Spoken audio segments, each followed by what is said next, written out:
Now, those are the more up-tempo songs, but I have heard a couple songs that are on the dark side, the sadder side that you mentioned. One of them is Underneath, which I think is actually completely the opposite of these like fun. It's like it's the most probably the most vulnerable. vulnerable. Yeah, I mean, there's not even really much of a beat. It's approached in a very a cappella kind of atmospheric way.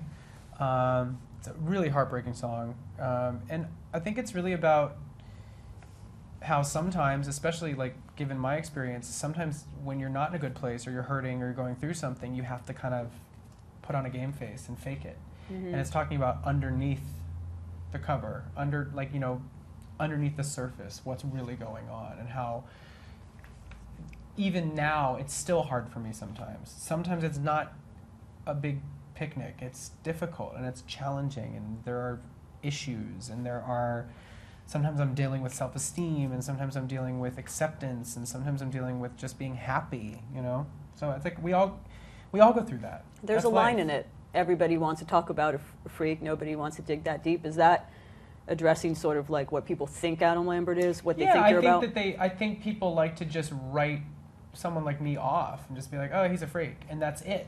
And it's like, but I'm a person, It's not that one-dimensional. No one is. No one is.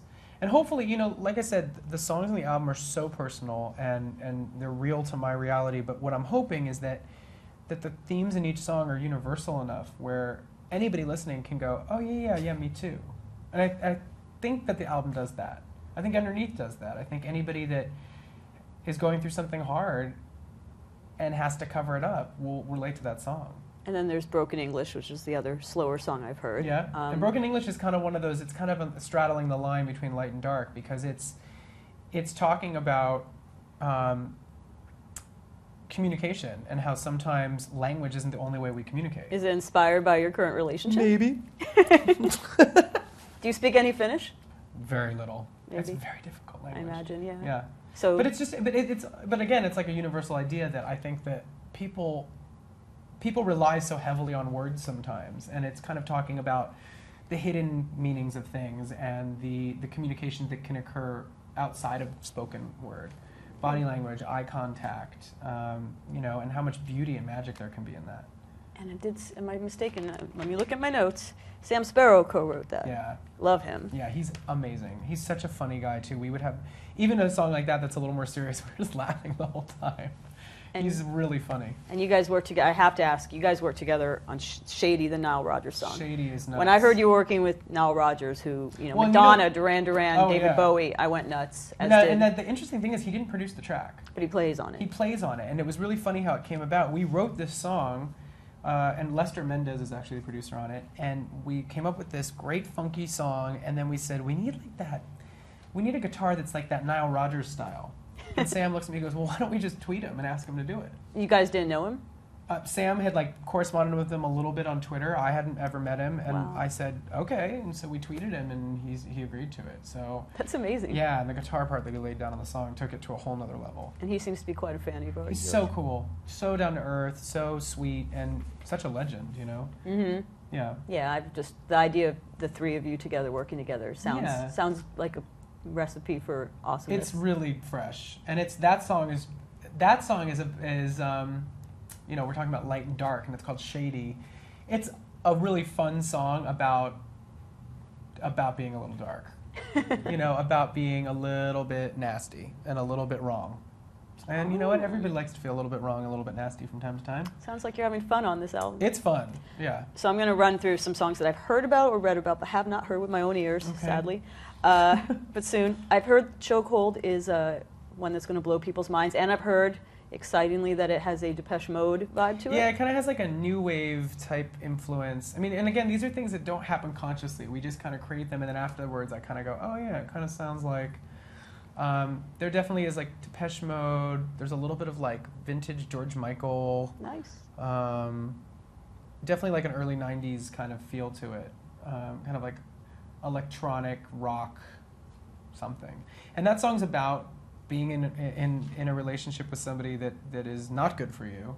Kind of how you keep going back for more even though it's like an emotionally masochistic relationship. Again, people can relate to that, I'm sure. And that's that. You'll know this because the fans have probably talked about it. There was one interview where I said something about S&M music, and I didn't mean like S&M music. I meant like emotional masochism, Right. where like you're going back for more pain emotionally, not But people actually were being tied envisioning- up. I'm not yeah. into that. People were envisioning some video with like whips and chains. Yeah, and- no, I'm not really into that. You heard it here. Another one, obviously, we need to talk about is Outlaws of Love, Yeah. which I have heard a live version of. Yeah. You were mentioning earlier in this interview about going there with the topics about being gay that you maybe didn't do before, and is the song It definitely like when I wrote the song, I was directly referring to the sadness that I felt in kind of taking in the adversity that the gay community faces on every level. Marriage, bullying, acceptance of all kinds, you know, our presence in the entertainment community, and how that's kind of still up and coming, politics, all of it. The cool thing about the song is that that's the perspective that I wrote it from, but we wrote it in kind of an ambiguous enough way where it can really mean a lot of different things to a lot of different people, which I love. You know, I've said in a couple interviews, it reminded me of like something that could underscore like Romeo and Juliet or Twilight or Thelma and Louise, like kind of like a relationship that's like on the run. Bonnie and Clyde, you know, there's like a very like cinematic and kind of classic star-crossed lover relationship type thing about it. So Very cool. yeah, that's what I love about it. But I definitely wrote it about my community. Very cool. Have you gotten any reactions? I know people haven't necessarily. People have seen live. It's out on YouTube, live version of it. Have you gotten any feedback from the gay community or in general about the lyrics? It's definitely been talked about. You know, in some interviews I've done with gay media, and I think it's important because I think that there's been a lot of music and pop lately that's been like kind of uplifting, inspirational messages saying it's okay to be different, you can do it, which I think is really important. And I have a couple of those too. But this is a song that's like, it sucks sometimes, you know? Sometimes this sucks and makes me sad. And that's the reality of it. I think my last album was all about like escapism for the most part, and this album's more about reflecting the human condition. Interesting. Yeah, so sometimes it's sad. Now, what other songs haven't I mentioned? I Want More Dirt. I've heard there's all sorts of great collaborations. I've heard Bruno Mars might be involved. Maybe. We don't know where that song is right now. I Okay. don't know where it's standing. I hope so. There's some kind of like just great like I'll Sleep When I'm Dead party kind of songs. There's a song called Naked Love that's really, really good that's being worked on. That was by Benny Blanco and the writers that did Moves Like Jagger. So that whole Really? team. Again, like kind of going into kind of a disco place. Some good guitar in it. It's basically a song that's like I don't want all the frills and the fancy, you know, smoke. I want the real thing, pure love. I just want you with no dressing up and no frills and no just the real deal. So it goes along with the theme of the album, which is strip it back, make it a real message, you know? Do you think this album's going to surprise people? Because it seems, you know, you were talking about how people think maybe you're just a freak or you're one thing or this thing. Like, do you think people are going to be, do you think haters are going to be like, oh, wow, there's something to all this, you know? I mean, that would be great. I mean, I don't really, I try not to pay too much attention to haters or people that are negative about it because they're not going to be into it anyway. So I think it's really for the fans that want to know me better. I think it's for the fan that is open-minded and willing to kind of take a new journey with me. I mean, if I just repeated the exact same album that I just did, I think that'd be boring. That's not who I am. I'm somebody that's always wanting to find the next new thing. I'm always evolving. I'm always moving forward. That's how I get through life. So this album kind of, I think it reflects that. And I can't wait to put it on stage. I can't wait for you to put it on stage. And I think like if you like Fever and Strut, I think the light side of the album you're really going to like because it kind of, those songs will fit really well into that set. And then I think if you like songs like Broken Open, trying to think of other songs on the last album that kind of fit into the set. Loaded Smile a bit. Maybe. No? Maybe. Yeah, I don't know. I think, but that's the thing is like there's so many new colors and flavors on this album, so I hope people like it. I like what I've heard, and your fans are going to like you. Real quick, you mentioned the fans and doing things for the fans. I mean, your fan bases, They are cuckoo. I mean, I've never seen such I love a devoted fan base. Yeah, I want to do a bunch of like high fashion straight jackets. Do like a line of them with my name on the back. That would be amazing. That's actually one of the lines in Cuckoo. It's talking about I've got to get out of this straight jacket, which is actually that's like an example of a line that's in a really fun party song that actually has a little bit of weight to it. Because there's something to be said about what a straight jacket is. I didn't even think about I that did. play on words. I'm sure, yeah, you're ahead of me there. So you're gonna get I straight thought jackets. really hard about it. So you're gonna have straight jackets with like the skin graft, like Maybe, metal some- studs on the maybe. shoulders. That'd be a Kind good of look. over studs and Really? spikes. Yeah, it's like okay. I'm wearing studs today. I feel so out of fashion. I'm just over it. I think Well, they you're look always great on to other people. the next thing. Yeah, it's just the next thing. Let's move into the next thing. Your look has evolved a little bit, I have to say.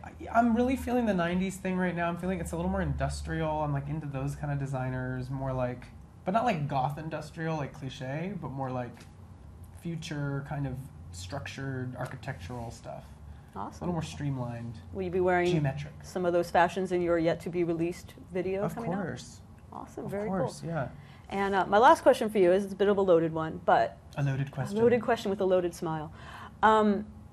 Do you feel pressure with this album? I mean, sort of like a second album is a make or break album, and it's also for a different audience. With a first album, there were probably with you people who were like, oh, let's see what this guy from Idol is all about. Let's see what his first album's like. Now it's like you're really laying the groundwork for your career for the long term. Like, yeah, do you I mean, feel there pressure? definitely is a little pressure, for sure. I mean, I have expectations on it to deliver a certain type of satisfaction to the audience. And I think that because I was the executive producer of the album and because I wrote the majority of the tracks, I think that I did my best, you know, like I put my best foot forward. I took the time that I needed to do it. So I will be disappointed if it doesn't work, but I also will kind of walk away saying, well, I did my best. You know, and my hands weren't tied. You know, I did everything I could to be at the forefront of it and for it to be my thing. So this is a true representation of my art. So I think that because it's honest, I think that'll resonate. And because it's coming from me, it'll connect. Or at least that's what I'm hoping. I think you're onto something. I think so. I'm very excited to hear more. I'm excited what I heard so far, and I'm excited to see you take it on the road as well. I am too. I just can't wait to see everybody dancing in the audience. I'll be in the There's gonna be audience. some dance floor. I will be in the There's audience gonna with be my some platform shoes boogie on. down. Yeah, I'm excited. I'm excited. And my new to- band too is like the band setup is perfect. It's perfect. It's like better than it has ever been. Really? Yeah, like 10 times better than it was before. Ooh. Yeah. All right. Well, Yeah. we'll have to see you on the They're- road. they're When like- is it? they're What are the in tour? the pocket. What are the tour plans? Real I don't quick. know. I don't know. Got to see if people like the album first. They're gonna like it. They're I gonna hope like so, it. yeah. Stop worrying. I definitely want to put it on the road. That's like I'm a live artist. That's what I do. So I've taken a year to make an amazing studio album, and now I'm going to translate it to live. Actually, And that's that's one of the other things at the heart of all these songs was, will this work live? It was really important for me to have a song that would stand well on its own. it's interesting because a lot of the songs are very electronic. So is it hard to translate that to? No, I don't think it is. I think when you have the right band and the right musical director and the right team with you and the right time, it's possible, you know? It's Very really cool. possible. And you are one of the few people who, coming from American Idol, that really actually has a very huge international touring fan base. Yeah, I'm excited to bring it to them too. I think it'll be fun. Have you noticed the audiences over there being any different? It's a little different. It depends on where though. It's like place to place is different. No matter where we are, it's like a different vibe. And even, it was that way in the States too on the tour. There'd be like certain types of audience members in one city, and then the next city it would be kind of a different scene. So some cities were younger, some cities were older, some cities were more like there were more men, some cities there was mostly women. Yeah, it really depends on where we are. Well, I've been told I have to wrap this up. I could talk to you all day, obviously, but I'm so glad I got a chance to talk to you about the album. Likewise, Congratulations! I can't wait for it to come out. You're gonna like it. I It's already good. do. I already do. do. All right, thanks so much. You're welcome.